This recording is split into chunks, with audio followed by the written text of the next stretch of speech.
हैदराबाद में हथियारबंदन की फायरिंग में ज़ख्मी थियल STP कारकुन दम ॾेई छॾियो। इम्तियाज़ एरी ज़ख्मनि जा सूर न सहंदे कराची जी ट्रॉमा सेंटर में दम धणी हवाले कयो। मक़तूल इम्तियाज़ एरी जो लाश कराची खां सिविल अस्पताल हैदराबाद मुंतकिल कयो वियो। वाक़े जी FIR अब्दुल गफ़ार उर्फ जुगनू मेमण ऐं ॿियनि ते दाख़िल।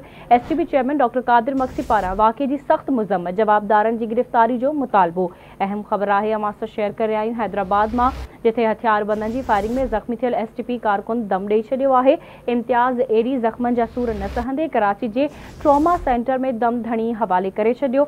मक़तूल इम्तियाज़ एरी जो लाश कराची खां सिविल अस्पताल हैदराबाद मुंतकिल कयो वियो। वाक़े जी FIR अब्दुल गफ़ार उर्फ जुगनू मेमण ऐं ॿियनि ते दाख़िल कई वई आहे।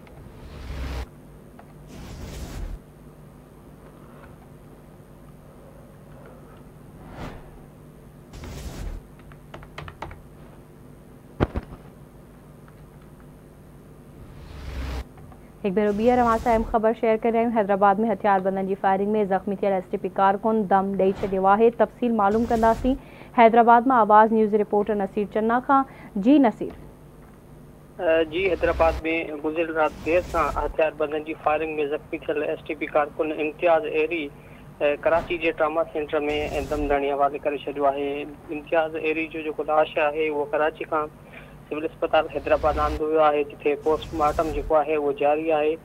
डॉक्टर कादिर मक्सी जो पुटु सरवाण मक्सी ऐं STP ज़िले सदर जाज़ मोहम्मद जुनैद जो समेत वॾे अंग में कारकुन पिणु सिविल अस्पताल हैदराबाद में मौजूदु आहिनि। मां तव्हांखे ॿुधायां त हैदराबाद जे गुलिस्तान सजाद वारे इलाइक़े में हथियारबंदन जे हमले में ॿ STP कारकुन ज़ख़्मी थिया हुआ, जिन मां हिकु ॼणे कराची जे अस्पताल में दम ॾिनो आहे। ॿिए तरफ़ STP जेको चेयरमैन आहे डॉक्टर कादिर मक्सी, उन इन वाक़े ते जेको आहे मुज़म्मत कई आहे। संदसि चवणु आहे त सिंधु दरिया बचायो तहरीक जी हैदराबाद वारे एहतिजाज मां असांजा कारकुन मोटी रहिया हुआ त जुगनू मेमण नाले हमराह हमरो कयो, जंहिंमें असांजो जेको साथी इम्तियाज़ एरी शहीद थी वियो आहे। मुदसिर लाशारी ज़ख़्मी थी पियो आहे। हिन कातलाने हमले जी मुज़म्मत कंदे इहो मुतालबो कयो आहे त जवाबदार खे गिरफ़्तार करे कानूनी कार्रवाई कई वञे।